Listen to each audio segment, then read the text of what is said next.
Hello, our lovely people, our lovely students, dear people who always watch our lessons, our English lessons. Are you okay? I am here to teach you this first wonderful language in the world. The first language that is spoken by a great number of people. Do you really want to get this first language that is spoken by many people around the world? If yes, I sensitize you to come and learn this first language here at Kimirong or on YouTube or on Zoom. We have 3 different platforms where you can learn this first language. Dufite ahantu hatatu wakwiga ururimi rwa mbere rukoreshwa ruvugwa n'abantu benshi ku isi. The first place is here at Kimirongo, hano Kimirongo, where you sit with others and you speak English. The teacher is there to correct you. Mwarimu ari hariya ngo agukosore niba uvuze amakosa. Second platform where you can get this language is there on Zoom. Kuri Zoom urajyaho wigane n'abantu bari hirya no hino ku isi, especially Rwandans or Burundians. Cyane cyane twigisha abanyarwanda, abarundi n'abandi. Abo rero baraza kugufasha kuzamura level yawe kuko muraza kuba muvugana. The third place where you can learn this language is here on YouTube. Hano kuri YouTube naho wahigira. Niba utabona umwanya wo kuza Kimironko, niba utabona umwanya wo kujya kuri Zoom, niba utabona umwanya aho hantu habiri, waza kuri YouTube ukiga kandi ukiga ibintu byiza cyane. Ukiga amasomo tugushyiriraho neza cyane. Upfa kuba ufite internet. If you have the strong internet connectivity, this is the greatest opportunity for you to get this wonderful language. Na amahirwe adasanzwe kumenya Icyongereza. Ariko niba utuye hano muri Kigali ukaba uri kure ushaka kwiga kuri Zoom wigana n'abandi, dufite ayo ma platforms mu byukuri. Another thing that I want to show you is this one, the package of the books. This package of the books of English can help you so much. Mu byukuri iyi package y'ibitabo by'Icyongereza yagufasha cyane. Ibitabo ni ibitabo bigera muri 4 birimo ibintu byose ukeneye ku buryo wavuga Icyongereza neza. Very nice. Another thing is to subscribe, please. Are you a new student? Subscribe to our channel. Tumaze kugira ibihumbi birenga 90 na bitureba. Nejo bundi tuzaba twagize mu ijana. Abo bose rero, these are our members, our students. Yo amaze gukanda kuri subscribe uba wabaye umunyeshuri wacu. Because whatever lesson we upload, you get it on time. You get that lesson on time. That's why I mobilize you, I beg you, I urge you to subscribe if you want to get our lessons. Another thing is that you should try your best to send our lessons to your friends and relatives. Ohereza ya masomo inshuti n'abavandimwe. Good. I am Teacher Jasper, the one who is going to teach you this wonderful English lesson. Iri somo rero tugiye gutangiza ijambo ry'umunsi nkuko bisanzwe. The word of the day. Superstition. What's the meaning of superstition? Superstition means the belief that is not based on scientific reasons. The belief that is not based on scientific reasons. It is called superstition. Superstition ni imyemerere cyangwa se imyizerere idashingiye ku buryo buri scientific. Abantu ubwabo bagenda bakitekereza bakabishyiraho ngaho. For example, superstition mu Kinyarwanda nibyo twita imiziririzo. For example, here in Rwanda, it is prohibited to drink milk while standing. It is prohibited to drink what? Milk while standing. Birabujijwe kunywa amata ugize ute? Uhagaze. Something bad can happen if you do so. Ubikoze ikintu kibi cyaba. It is prohibited to say the word imbwa in the morning. When you say the dog in the morning here in Rwanda, just something bad can happen to you. Ikintu kibi cyakubaho. Ibyo rero nibyo twita superstitions in English language. Imiziririzo, superstitions. Rero mu Rwanda tugira imiziririzo myinshi, muri Congo bagira yabo, in German bafite yabo, in England bafite yabo. Those are what we call superstitions. The belief that is not based on scientific reasons. imyizerere imyemerere y'ikintu runaka, iki kibaye iki cyaba bidashingiye ariko kuki ku buryo buri scientific superstition. Have you got the word of today? Imiziririzo, superstitions. Good. Do you know how to use these linking words in English language? That is the title of our lesson today. Do you really know how to use these linking words? Linking words in English language, do you know how to use them? Uzi gukoresha aya magambo yitwa ibyungo. Linking words agufasha gukora interuro neza. Ariyo nonetheless, nevertheless. We have nonetheless and nevertheless. Nonetheless, nevertheless. We are going to see how to use the two conjunctions or linking words in English language. Nonetheless, nevertheless. Aya magambo arafatana. Don't say nonetheless ngo bitandukanye. No. Nonetheless, nevertheless. The meaning, nonetheless and nevertheless are used interchangeably the same way to mean in spite of that. Nonetheless or nevertheless tuyakoresha yose namwe. Ushobora gukoresha nonetheless, turaza kubireba mu nteruro, cyangwa nevertheless uvuga ikintu kimwe, uvuga ibintu yose asobanuye kimwe. They are the same, they are used interchangeably. Ushobora kuyakoresha mu nteruro yose ntacyo bitwaye, rimwe rigasobanura irindi, no problem. But the meaning is in spite of that. In spite of that. Niyo ngo nubwo, uretse ibyo, utitaye kuri ibyo, that is in spite of that. Examples. You can say, I know there are many risks in this business. Nonetheless, I want to start it. Niyo ngo ndabizi neza ko muri iyi business harimo risk nyinshi, harimo ibibazo byinshi. Nonetheless, I want to do it. Ariko ntitaye kuri ibyo, uretse ibyo, ngomba kuyikora, ngomba kuyitangira, ngomba kuyinjiramo. I know John despised me yesterday. Nziko John ejo yansuzuguye. Nonetheless, I want to support him today. Uretse ibyo ntitaye ku gasuzuguro yanyeretse, ndashaka kumufasha. You can also say, I know Chinese language is a difficult language to learn. Ururimi rw'igishinwa ndabizi ruragoye kurwiga. Nonetheless, cyangwa ugashyiramo nevertheless, byose ni kimwe. Nonetheless or nevertheless, I will start to learn it next year. Nzatangira kurwiga umwaka utaha. That is what we call nonetheless, nevertheless. That is how we use these two linking words in English language. B, here you can say, I know he let me down last year. To let someone down means gutererana umuntu. Why do you let him down every day? Kuki umutererana buri munsi? I will never let you down. Sinzabatererana. I will keep on teaching you English language. To let someone down means gutererana, kuba umuntu utamuhaye agaciro yarakwiye cyangwa se utamuhaye service yaragukeneyeho. That is gutererana, to let someone down. Then I know he let me down last year. Ndabizi umwaka ushize yarantereranye.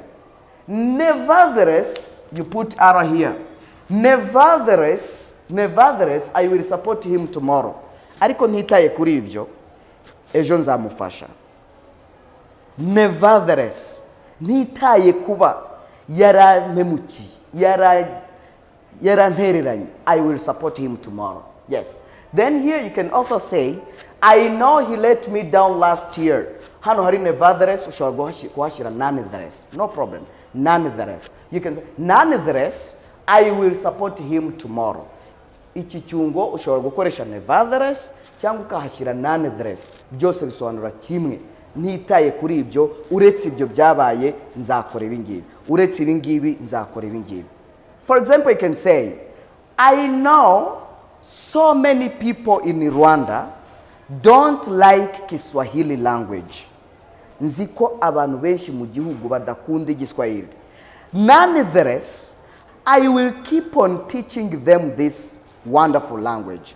Ariko ntitaye ku kuba batagikunda, nzakomeza kubigisha ururimi rw'igitangaza. I know so many people don't like Kiswahili language. Nonetheless, or nevertheless, I will keep on teaching them this wonderful language. Good. Then we are going to see how to use even though and although. The meaning of even though or although in English language. Even though or although mean despite the fact that. These two conjunctions mean despite the fact that. Uretse, nubwo. For example, you can say, she will teach us next week, even though we don't know exactly the day. She will teach us next week, even though, do you see here? We don't know exactly the day. Azatwigisha icyumweru kiri imbere nibwo azatwigisha. Nubwo tutazi neza umunsi azatwigishirizaho. She will teach us next week, even though we don't know exactly the day. Here you can also say, ushobora gukoresha even though cyangwa although. She will teach us next week, although, hari even though ukashyira although we don't know exactly the day. Number 2, you can say, my brother went to work. My brother went to work.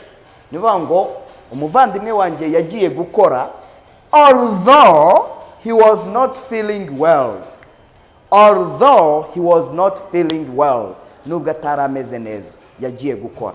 My brother went to work, although he was not feeling well. Or my brother went to work, even though, hano hari although kashira even though, ni bimwe. It is the same. They are used interchangeably. Yes. Here you can say, he doesn't, do you see?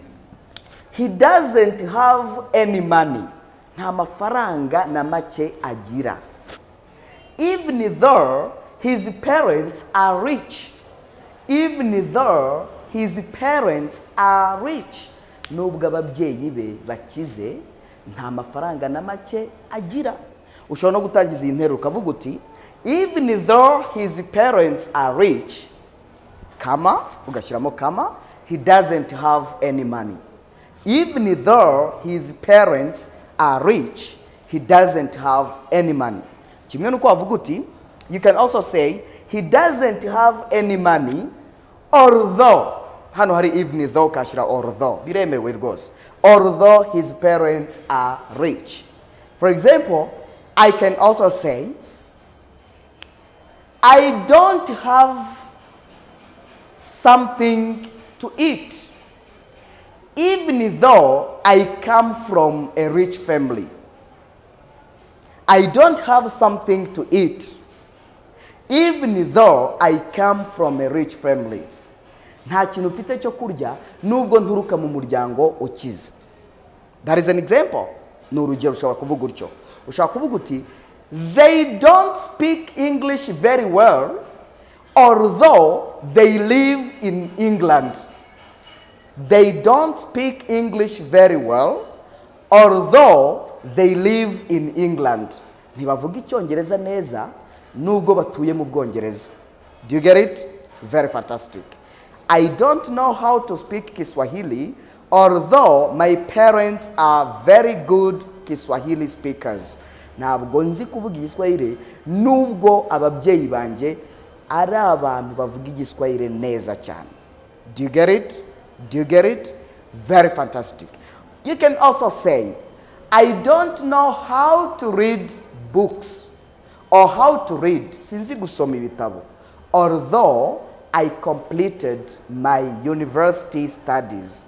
Sinzi gusoma nubwo narangije amashuri ya kaminuza. Ushobora kubivuga utyo. She doesn't know how to write a letter. Ntabwo azi kwandika ibaruwa isaba akazi. She doesn't know how to write an application letter. Ibaruwa isaba akazi yitwa application letter. She doesn't know how to write an application letter in English, although she has a master's degree. Bibaho? Ntabwo azi uko bandika ibaruwa isaba akazi mu Cyongereza nubwo afite impamya bushobozi bumenyi ya masters. You can say she doesn't know how to write an English application letters. She doesn't know how to write English application letters, although she has a master's degree. Cyaba ari ikibazo. Ntabwo azi uko bandika ibaruwa isaba akazi nubwo afite maîtrise cyangwa se masters mu kintu runaka. Waba warize ubuhinzi ufite masters ugomba kumenya uko wakwandika ibaruwa isaba akazi. Niba utabizi gana Pan Edutainment igufashe. Vuba aha turashyiraho ayo masomo ndetse turanabyigisha hano mu ishuri. Ngwino wigerero. Good. Then after getting this lesson of the usage of nonetheless, nevertheless, although, even though, we are going to give you the message of the day. Tugiye kuguha ubutumwa bw'umunsi. This is the message that I want to give you today. This message is going to help you so much in your society. You can give this message to your people, to your friends, to your relatives. People who criticize your life are usually the same people who don't know the effort you put to get where you are. People who criticize your life are usually the same people who don't know the effort you put to get where you are. Bishatse kuvuga iki? Abantu bajora banenga ubuzima bwawe akenshi niba abantu bamwe batazi imbaraga washyizemo icyo byagusabye kugera aho ugeze ubu ngubu. Nibo bantu buriya bahora those are people who always criticize your life. These are the ones who don't know the effort you put, the price you paid to get where you are, even the struggles you passed through.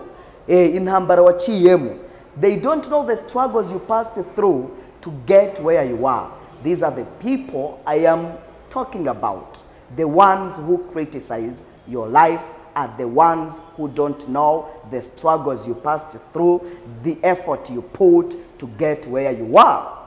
I am Teacher Jasper, my dear friend, but I can also remind you of buying the books Coming to Study English at Kimirongo currently and there on Zoom.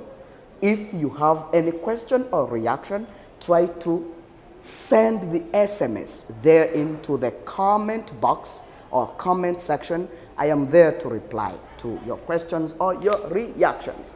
Bye-bye. See you next time.